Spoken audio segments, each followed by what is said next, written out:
The morning my best friend talked me into going on a blind date was the same morning I burned 47 croissants and cried in the walk-in freezer for 6 minutes.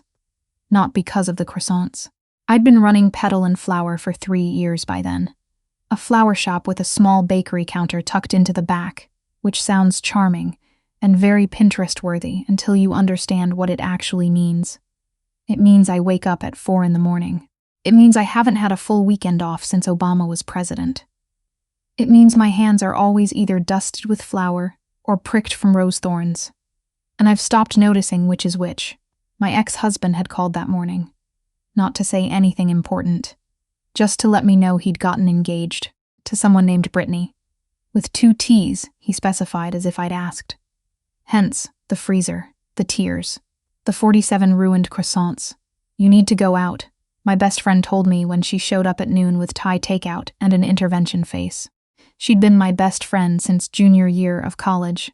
The kind of woman who remembers your coffee order and your therapist's name, and exactly which situations require pad thai. I'm serious, Margot. You haven't been on a date since. Don't. Since the divorce. I said don't. She set the food down on my work table, right between the floral wire and the bread-proofing basket, and looked at me with that specific expression she reserves for when she's already decided something and is just waiting for me to catch up.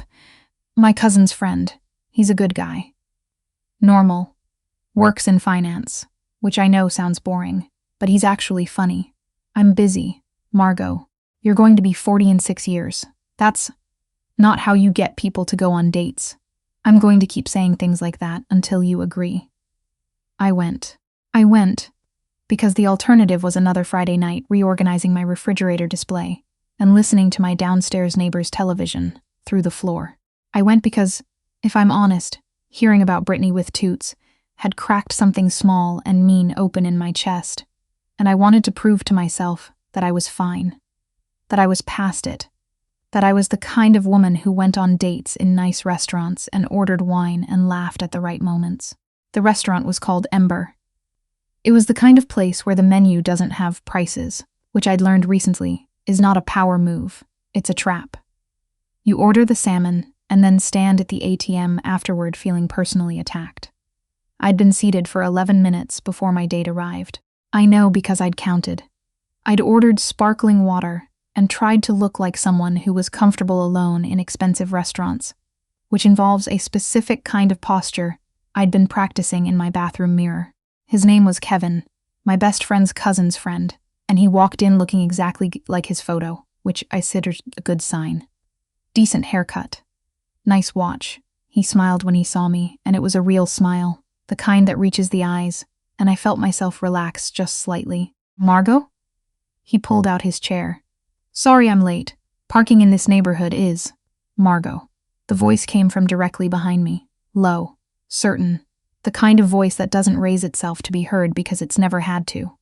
I turned around. My ex-husband was standing 3 feet away, not calling, not engaged to Brittany with Toots from a safe distance. Standing right there in Ember, in a charcoal suit, with a woman on his arm who I assumed was Brittany because she had the specific look of someone who had never burned a croissant in her life. What are you doing here? I said. My voice came out smaller than I intended. We come here all the time, he said, as if this explained something, as if the city were his and I'd just wandered in from somewhere else. He glanced at Kevin with the lazy assessment of someone who has never once doubted his own place in a room. Didn't know you were dating again. I started. Excuse me. The third voice was different from any voice I'd heard before. Not louder than my ex's, not theatrical. Just utterly, completely final, the verbal equivalent of a door closing. A man stepped into the space between my ex-husband and my table. He was tall in a way that wasn't performative, broad-shouldered, in a way that suggested it had never once been useful for impressing people, and had only ever been useful for other things. He had dark hair going slightly silver at the temples, and the kind of face that looked like it had made a lot of decisions and never lost sleep over any of them. He looked at my ex-husband. You're in the way, he said. My ex-husband blinked. I'm sorry? You're standing in the walkway. People are trying to get through. A pause. And you're making the lady uncomfortable. The lady, he said it simply, without irony. like it was just a fact he was observing. My ex-husband looked at me, then back at the man, then at Brittany with Toots, who had developed a sudden intense interest in her own shoes. We were just saying hello. You're done saying hello, the man said. It wasn't a threat. It wasn't aggressive. It was just stated. The way you'd tell someone the kitchen closes at 10. Matter of fact. Non-negotiable. My ex-husband left. I don't know how else to say it. He just left. Took Brittany with him, got a table on the other side of the room. And I watched him go with the specific sensation of seeing something you thought was enormous turn out to be very, very small. The man turned to look at me. Up close, he had gray eyes, the color of water before a storm. He didn't smile exactly, but something in his expression shifted, loosened maybe, by a fraction. Sorry about that, he said. I was walking past. You didn't have to do that. I said, I know. He nodded once, then turned to go. Wait, Kevinson said, and I'd almost forgotten Kevin was there. Thank you, man. That was... Yeah, thanks. The man glanced at Kevin, then back at me, and he said nothing. Just walked back to his own table across the room, where 2 other men stood immediately as he approached, and then sat back down when he did, like a small, quiet tide going in and out. Kevin and I had a perfectly fine dinner. He was funny, like my best friend had promised, and he asked good questions and didn't talk about himself the entire time, which put him ahead of roughly 60% of men I'd met in the last decade. I ordered the salmon and didn't think about the price. We talked about his work in finance, and I told him about the shop. And he said he'd never known anyone who ran both a flower shop and a bakery at the same time. And I said I'd never known anyone who genuinely seemed interested in municipal bond markets, and we both laughed. It was nice. It was genuinely, uncomplicated nice, but I kept not looking at the table across the room. When we left, Kevin walked me to the door, and we did the end of first date calculation that I hate, the weighing of interest and effort and ego and logistics, and he said he'd like to do this again, and I said I would too, and I meant it, mostly. The man was standing near the entrance when we passed. He wasn't looking at me. He was on his phone, one hand in his pocket, and he was speaking quietly to the taller of his 2 companions. But when I walked past, he looked up, just for a second, and I felt it in the soles of my feet. My shop is on the corner of Clemson and 4th, in a neighborhood that used to be industrial and is now slowly, expensively becoming something else. The building is brick, pre-war, with big windows that face east so the morning light comes in gold and clean. I lease it from a landlord named Mr. Gaines, who is 81 years old, has lived in this city his whole life, and has not raised my rent in 4 years because, he says, he likes that I put flowers in the window. I love that building the way you love things that require constant maintenance and still never feel quite secure. I had the shop open at 7 the next morning, because I always do. The bread goes in at 5:30. Sourdough, a honey wheat, whatever seasonal loaf I'm running that month. The flowers get conditioned by 6. By 7, I'm usually on my second coffee and something resembling a functional human being. At 7:45, a man in a dark coat walked through my door. I was rearranging the ranunculus display and didn't look up immediately, because the bell over the door rings 40 times a day and you stop being startled by it eventually. Give me a moment, I said. Take your time. I looked up. He looked different in daylight, less like a force of nature and more like a person. A very specific, careful person, with gray eyes that were taking in my shop the way I imagined he took in most things. Steadily, completely, without hurry. You own this, he said. It wasn't a question. I do. He walked slowly along the front display, the seasonal arrangements, the single-stem buckets, the small chalkboard where I write the day's bread, and he looked at everything with that same quiet attention. Both the flowers and the bakery? Yes. That's a lot to run alone. I have help, I said. Margot Calloway. Pleased to meet you. I wiped my hand on my apron and held it out, because what else do you do? He shook it. His hand was warm and his grip was even. Voss, he said. Just the last name. Like that was sufficient. Like first names were for people who weren't sure of themselves yet. Just Voss? Something moved in his expression. Roman Voss. Are you here for flowers, Roman Voss, or did you want bread? Both eventually, he said. But right now I wanted to check on you. I set down the ranunculus. Check on me. You looked, he paused, considering the word, rattled. Last night. After he left, I was fine. You were fine, he agreed. But you were also rattled. I didn't know what to do with that level of accurate observation from a stranger, so I did what I always do when I'm uncertain. I became very busy with something that didn't need doing. I rearranged 3 tulip stems that were already arranged correctly. He's my ex-husband, I said, to the tulips. We've been divorced for 2 years. He called yesterday morning to tell me he's engaged, and then you ran into him that night. Apparently the universe has a sense of humor. He was quiet for a moment. Then, is the date going to call you again? I looked up. He was watching me with an expression I couldn't quite read. Not aggressive, not flirtatious. Just interested. The way you're interested in a problem you've been turning over. Kevin? Probably. He was nice. Nice, he repeated. Nice is underrated. It's not the same as right. I didn't have an answer to that. Nobody ever says the accurate thing at 7:45 in the morning in a flower shop. He bought a dozen white peonies. Cash, which no one does anymore. He didn't ask for a bag. At the door, he turned back. What time do you open? 7. Every day? Except Sunday. Sundays I open at 8. He nodded, as if filing this away. Then he left, and I stood in the middle of my shop holding the peony stems I'd trimmed for him and thinking about the phrase not the same as right, and what exactly a man like that meant by it. He came back on Tuesday, and Thursday, and the following Monday. He always came early, before the morning rush, and he always bought something. Sometimes flowers, sometimes bread, once a small arrangement of dried eucalyptus that I'd put up on spec and hadn't expected anyone to notice. He paid cash every time. He never lingered past his welcome, but always stayed exactly long enough that I found myself watching the door the next morning. My best friend, who has the instincts of a bloodhound when it comes to anything romantic, noticed within approximately 1 week. You're glowing, she said, appearing at the counter on a Wednesday with her coffee and her bloodhound face. I got a chemical peel. You've never gotten a chemical peel in your life. Who is he? Nobody. Margot. He's a customer. She leaned on the counter with both elbows. What does he do? I don't actually know. This was true. Roman Voss had told me, over the course of 7 morning visits, a precise amount of personal information, which was almost none. I knew he had an apartment 3 neighborhoods over.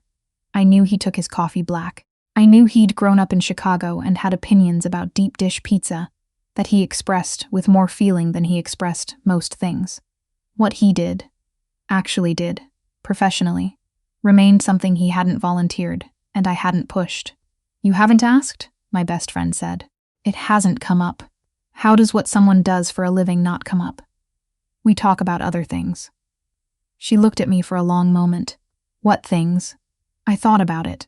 We talked about the neighborhood, the way it was changing, which businesses had been there 20 years, and which had opened last spring and probably wouldn't last. We talked about bread, which sounds boring but isn't if you care about it. We talked about the mechanics of running something alone, the specific weight of being the person who makes every decision, who carries every problem home. He listened to me the way people listen when they're actually interested, not when they're waiting for their turn to speak. Things, I said. My best friend pointed at me. You like him. He's a customer. Margot, you are glowing. I found out what he did on a Thursday afternoon in November, and I found out the way you find out things you weren't looking for, which is to say, by accident, in a way that makes you understand why you weren't looking. A woman came into the shop. Late 50s, expensive coat. The kind of posture that suggested she had spent her entire life being listened to and had no intention of stopping now. She looked around my shop the way some people look at things they're considering purchasing, taking inventory, calculating value. You're the flower girl, she said. I was behind the counter arranging a funeral arrangement and I kept working. I'm the owner. Roman's flower girl, she amended, as if this were more precise. My nephew has mentioned you. I set down the stems. I'm sorry, your nephew? Roman Voss. She said it the way you say a name when you've said it your whole life and are still somewhat astonished by what it's become. I'm his aunt. Constance. He's mentioned me. He bought my birthday flowers here last week. White peonies, which he knows I love, which means he was paying attention. She tilted her head. Roman doesn't usually pay attention. Not to. Soft things. I didn't know what to say to that. He runs an investment group, she said, watching me carefully. Private equity. He has other interests too, the kind you don't put on a business card. A pause. Do you understand what I'm telling you? I thought I might. I think so. He's a good man, she said, with the conviction of someone who has considered this statement carefully and means it precisely. But good doesn't mean easy. She left without buying anything. She also left me with the particular feeling of having been evaluated, not judged exactly, but measured, and having apparently passed. I called my best friend that night. How much do you know about Roman Voss? I asked. A pause. Why? Just tell me. Another pause, longer. How much do you want to know? Everything. She told me some. Enough. The kind of money that doesn't have an office on a business park. The kind of investments that don't show up in public filings. The kind of influence that operates in the in-between spaces of legitimate business. Not illegal, not exactly, but not the kind of thing you explain over dinner either. Are you freaking out? She asked. I thought about it, honestly. I was sitting in my apartment above the shop, looking at the city going dark through my window, and I wasn't freaking out. I was, if anything, unsurprised in a way that seemed important. No, I said. Margot, he's been nothing but... I stopped. What had he been? Consistent. Careful. The kind of present that doesn't push, that just shows up. He's been kind, I said. Even when kindness wasn't required. That's a very specific sentence, I know. My best friend was quiet for a moment, then. Just be careful, okay? Not scared. Just clear about what you want. I was clear. That was the thing. For the first time in 2 years, I was completely clear about what I wanted, and it terrified me in the best possible way. He asked me to dinner on a Friday, not the way Kevin had asked. Making a plan, suggesting a place, the polite logistics of two people trying to be interested in each other. He asked the way he did most things, directly, without preamble. Have dinner with me tonight, he said. Somewhere that isn't expensive for the sake of being expensive. Are you asking or telling? I'm asking, he said. I'm telling you how I prefer to do it.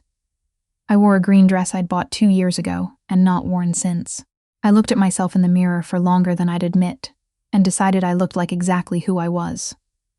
A woman who makes bread and arranges flowers and has flour under her nails even when she doesn't, because it's gotten into the skin.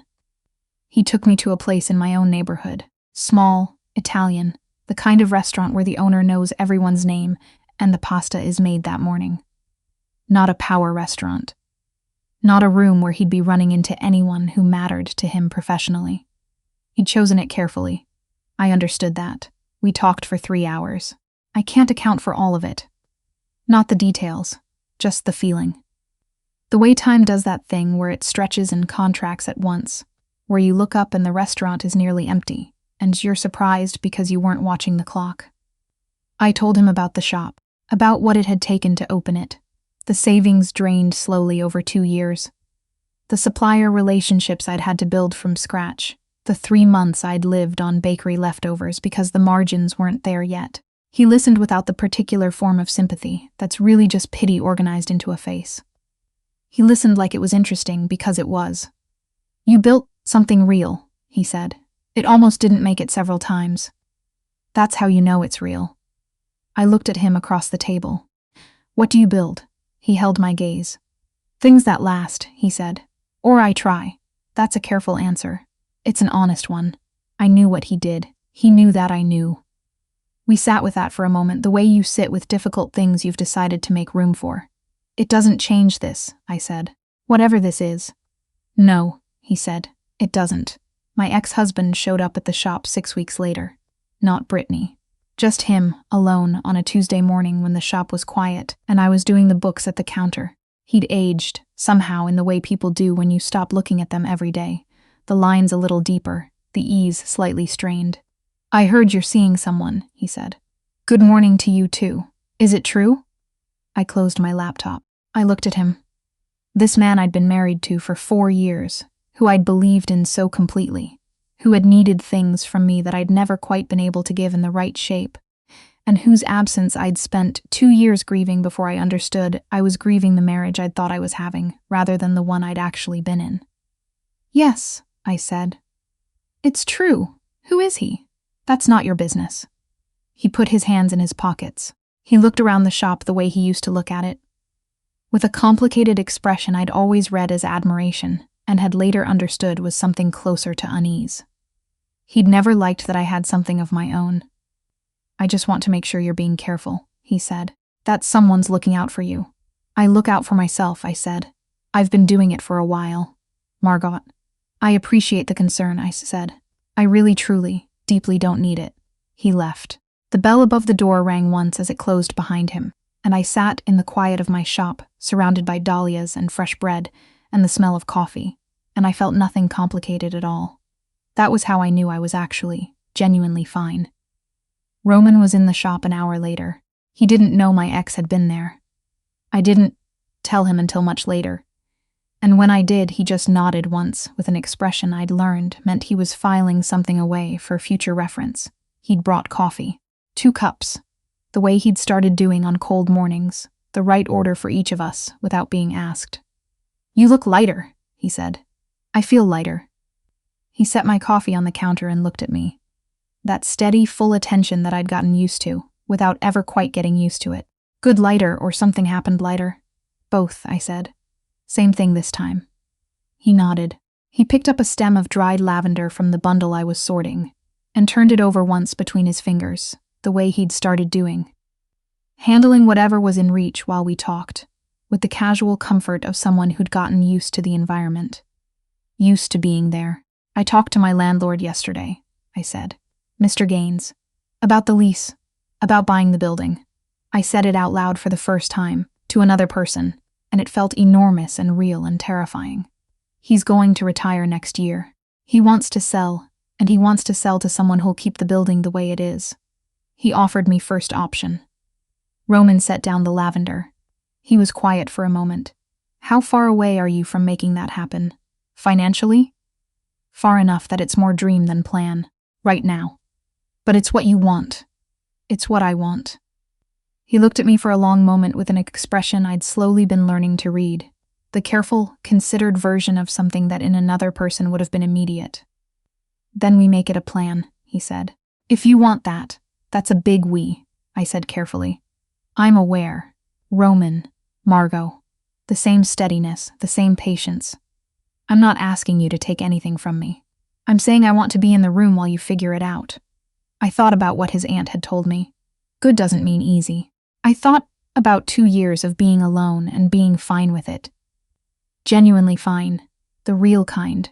Not the kind that's just numbness organized into a schedule. I thought about what it had felt like when he'd stood between me and my ex-husband in that restaurant.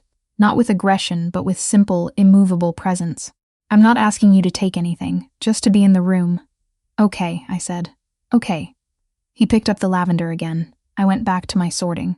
The morning light came through the east windows the way it always does, golden clean, catching the dust motes and the flower and the petals I'd trimmed, and the shop was exactly what it had always been.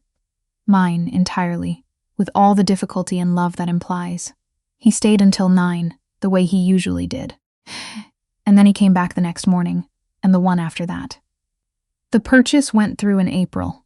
Mr. Gaines shook my hand in his kitchen, with the handshake of a man who has made a lot of agreements in his life and considers this one settled.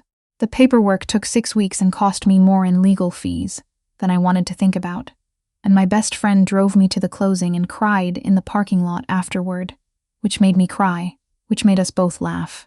Roman had helped me find the right attorney, someone who understood complicated financing, who asked good questions, who made sure every number was mine.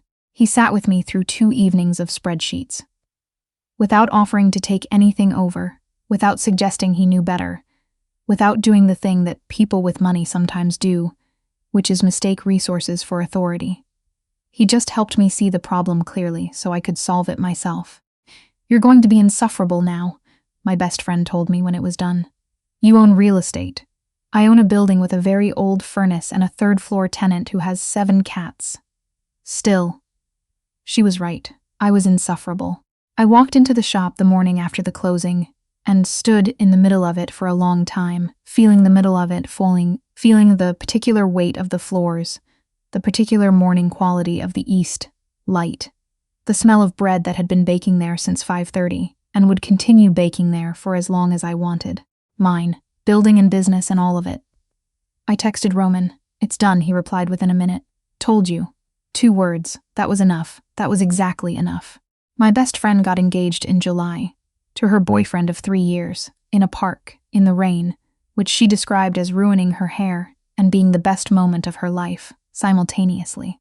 She called me from the car, on the way home, still dripping, and I listened to her be happily incoherent for 20 minutes and felt nothing but uncomplicated joy, which is rarer than it sounds and worth naming when it happens.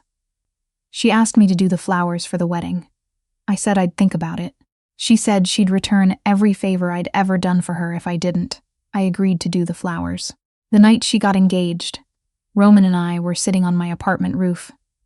There's a small shared deck up there that nobody else uses, watching the city in the way you watch it when you've lived in it long enough to feel proprietary about the skyline. He'd brought wine and I'd brought bread, because that's who we both are. "She's going to be a disaster to plan a wedding for," I said. "I love her, and she is going to be a complete disaster." "She loves you," he said. "She'll be someone else's disaster for the actual decisions and yours only for the important ones." "Is that how that works?" "That's how it always works." I leaned back and looked at the sky, which was that specific deep blue of city nights in summer. "I used to think I was bad at choosing," I said. "People, I mean, situations, myself." He was quiet. "The marriage, I chose it, believed in it, and it still went wrong, and for a long time I thought that meant I was bad at judgment. Were you?" I thought about it honestly. I think I was trying to want what I thought I was supposed to want, and I was good at convincing myself. And now? I looked at him. He was watching the skyline, glass in hand, with the particular ease he had in quiet spaces. Not relaxed, exactly, but settled, like someone who has made peace with stillness. "Now I want what I actually want," I said. "It's a lot simpler." He looked at me then. "Is it?" "Yeah," I said. "It turns out that helps." He didn't say anything. He reached over and took my hand lightly, the way you hold something you're not in a hurry about. We stayed like that for a while, with the city doing what cities do, going on, luminous and indifferent, and the bread getting cold on the tray between us and the wine going slowly. I wasn't in a hurry either. That, more than anything, was how I knew this was the right thing, not the heart-racing, second-guessing, performing happiness for an audience thing. Just the quiet, certain, root-deep knowledge that I was exactly where I chose to be. My shop is on the corner of Clemson and 4th. The building is mine now. Brick, pre-war, east-facing windows. The bread goes in at 5:30. In November, I found out I was pregnant. I told Roman on a Sunday, which is the one morning I open, late, standing in the middle of the shop in the 8 o'clock light with flour on my hands, and a test I'd taken 3 times because I don't make decisions based on insufficient data. He looked at me for a long time. Then he crossed the room and put both hands on either side of my face and kissed my forehead once, with the kind of care that doesn't need to perform itself. "Okay," he said, quietly, like it was simple, like it was already decided. Maybe it was. The bread was burning. I pulled it out of the oven and it was fine. A little dark on one edge, but fine. I slid it onto the rack and opened the east window and let the morning in, cold and clean and full of light. Still the florist. Still the baker, just with more to come home to now.